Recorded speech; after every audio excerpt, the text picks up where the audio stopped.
Hey, you.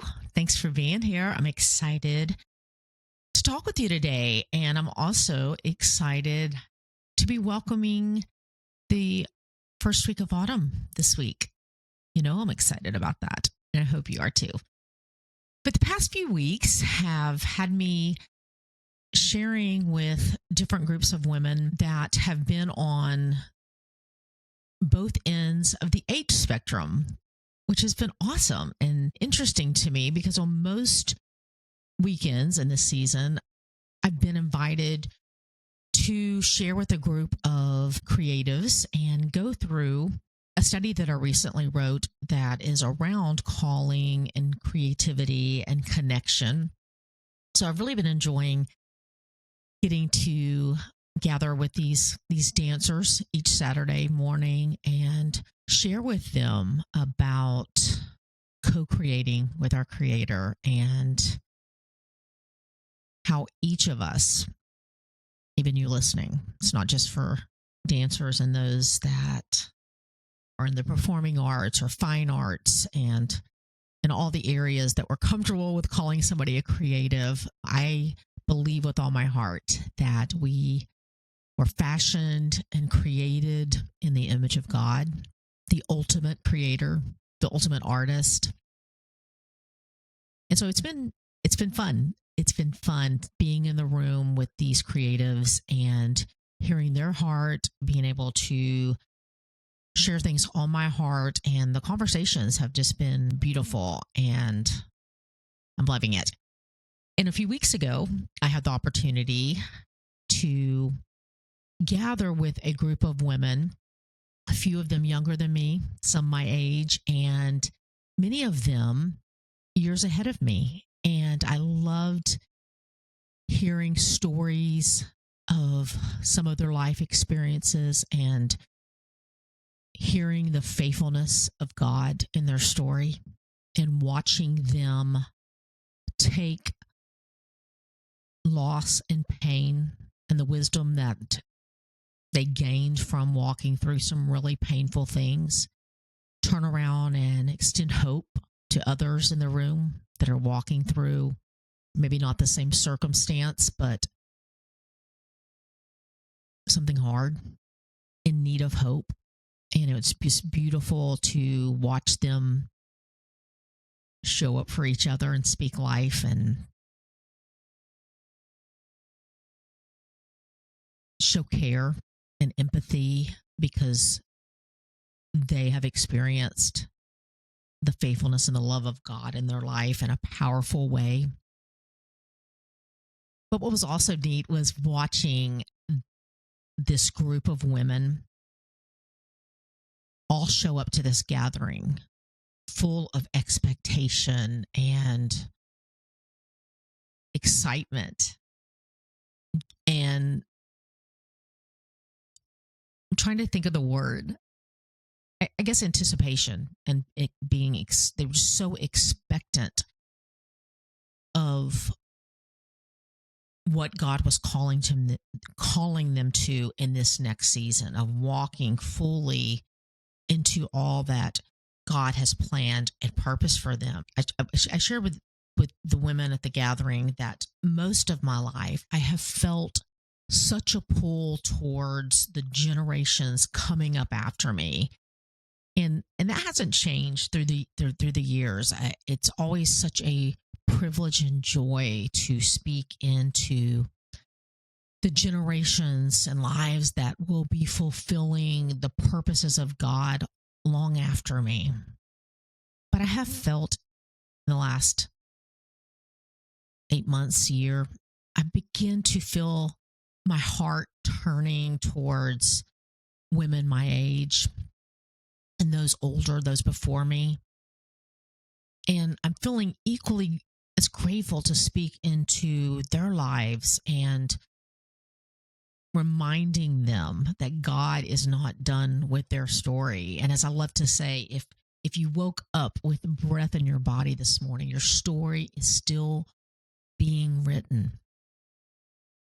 A few weeks ago, I was going through the study with the group of creatives that are in their 20s And I can't remember where we were exactly at in the study and what prompted the thought at that time. I'm sure it had something to do with living the life that we were designed and created to live and about seasons. But what popped in my mind that morning that I decided to get their opinion about and their thoughts, I wanted to hear their thoughts about it, was about a video that had popped up in my YouTube feed in the previous week.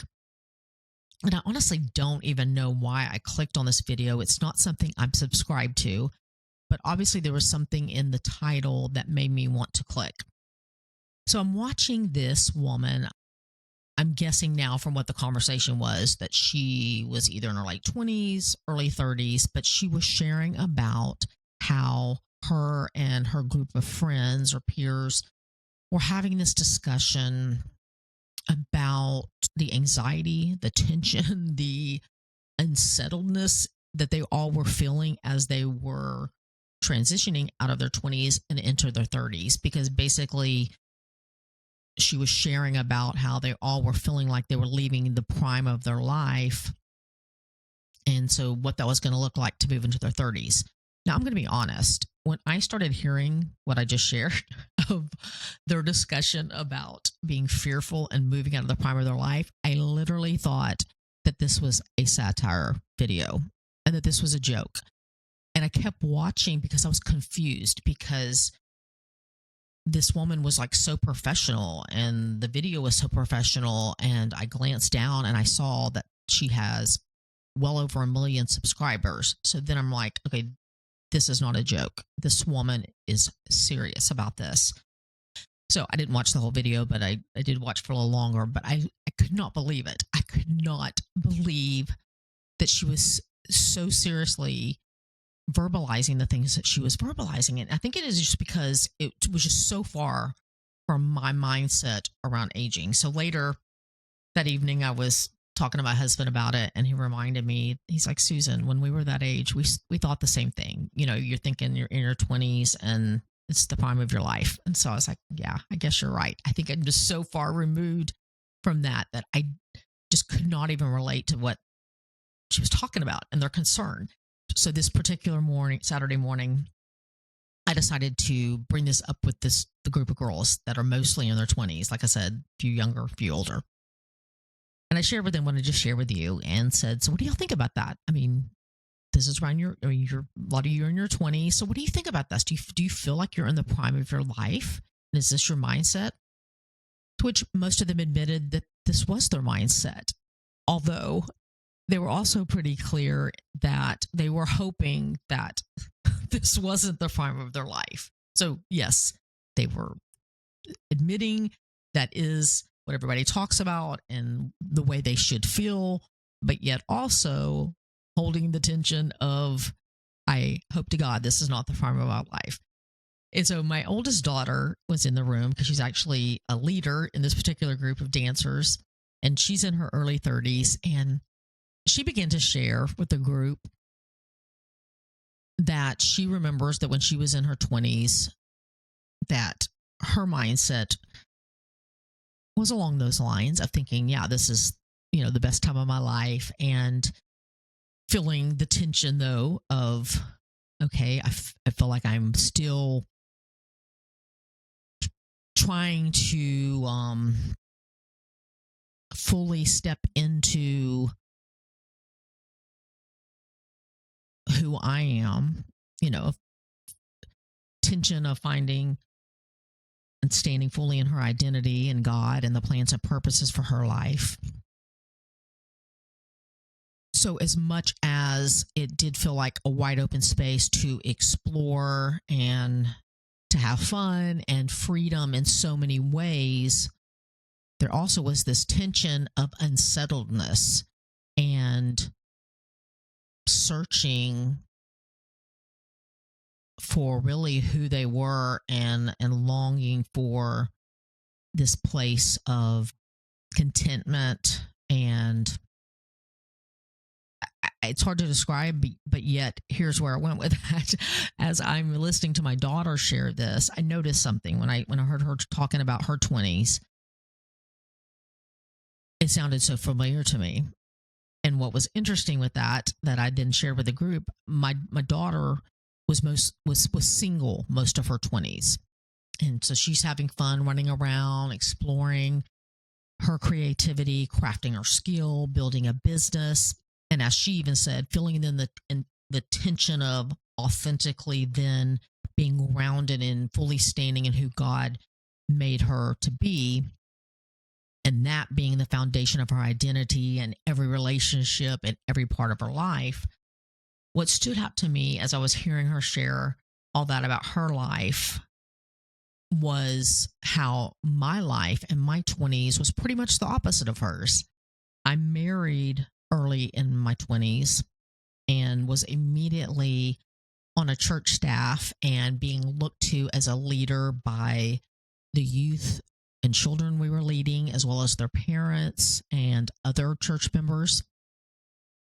A few years into marriage, we began having kids, which all of this was good and it was beautiful and I loved it, but it was a lot. And I realized that even though my storyline was totally different than my daughter's, I too felt the same tension that she felt, almost like I was struggling to find my footing. It was almost like, looking back, I feel like I was living out these roles that I was in and trying to catch up to all that these roles were demanding and asking of me. So life in my 20s felt as unsettled and held as much tension in my life as it did my daughter's. Yet our storyline was totally different. And as I shared that with the room, I felt like most of the girls in the room could relate to that, of this unsettledness. And I can see how the point of how life in our 20s can be a season that offers us more freedom and flexibility for exploring interest and having the ability to try different things and just live a different way, because you don't yet have the responsibility of others depending on you, and you can risk in a different way, and you don't have the same time constraints that come with growing a family. So as the conversation continued, I said something as I was just processing out loud that caused me, and I heard myself say it caused me to understand why I feel like I do about getting older. Because I made the statement almost like a declaration to them when we were talking about this, feeling like the prime is your 20s. I made the statement. I said, I feel more alive and like I'm living the life that God designed and purposed for me more than ever before in my life. And like those young women sitting in the room and like you listening, we all, when we're younger, we have these ideas and certain thoughts and ideas of how someone feels at a particular age. You look at somebody in their 30s and their 40s and the 50s, 60s, 70s, 80s, and we all have like, oh, this is what, when we look at them in their life, we think this is what they feel like. This is what their worldview is. This is how they're operating in life and their mindset. And what's interesting, as you get older, you get to that particular age and realize, oh, I don't feel like what I thought my mom felt like in this age. When I was looking at this particular person and I was thinking, oh, this is their age, this is the way they feel in life, I don't feel anything like that. And so I have found that at each age I've gotten, I can't relate to what I assumed that age felt like.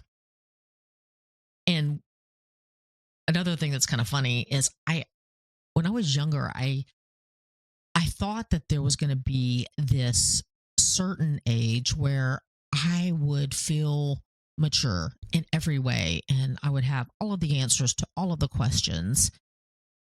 And thankfully, at some point, I realized that that's not the case. And I also realized that that's not a negative thing, that I never felt like that at some point. Because what I realized, and something that is just such a beautiful gift in how God created us, is that we were created to grow. We were created to go. You and I were created to grow. And I realized that's why I continue to be excited about getting older. And each and every season, I look forward to it with excitement, because I'm still learning and I'm still growing into who God designed and purposed me to be. And his image is being revealed more fully season by season. And it's funny, we tend to think of growth in the spring and summer seasons of life, where things are plush and green and blooming and life appears to be flourishing. But I found that the most transformative growth in my life has occurred in the autumn and winter seasons of my life. It wasn't the seasons where I was actively engaged in activities that were growth oriented, even though every season affects the others for sure. But the growth and transformation that awakened within me was the beauty and goodness that was pushed up through the thick and hard dirt of a dark winter season. And as I look back over the seasons of my life, I can faithfully see God's hand in my story. I can see where Holy Spirit was speaking to me and teaching me. And I can see how season by season I was being led. I can also see the seasons where I led myself, moving forward with what I thought was expected by those in leadership over me, or just keeping in step with what was familiar to me. And it wasn't until I began to open up my hands and to release what I had been clinging so tightly to, that God was able to bring forth new growth and fruit from my life and hands. Prayers that I had been praying and believing for years. And I thought I was waiting on God when he was waiting on me to surrender what I was holding on to, what was in my hands that needed to be surrendered to him. Letting things go, things that have run its course, or the season has run its course and changed. It makes room for growth and room for awakening to happen in our life. And we can struggle with the letting go for many reasons, fear, familiarity. We sometimes equate the ending of something with failure when seasons change. I mean, think about it. We don't look at a tree in the season like it's a quitter or a failure, when as the season changes, the leaves begin to change and fall off.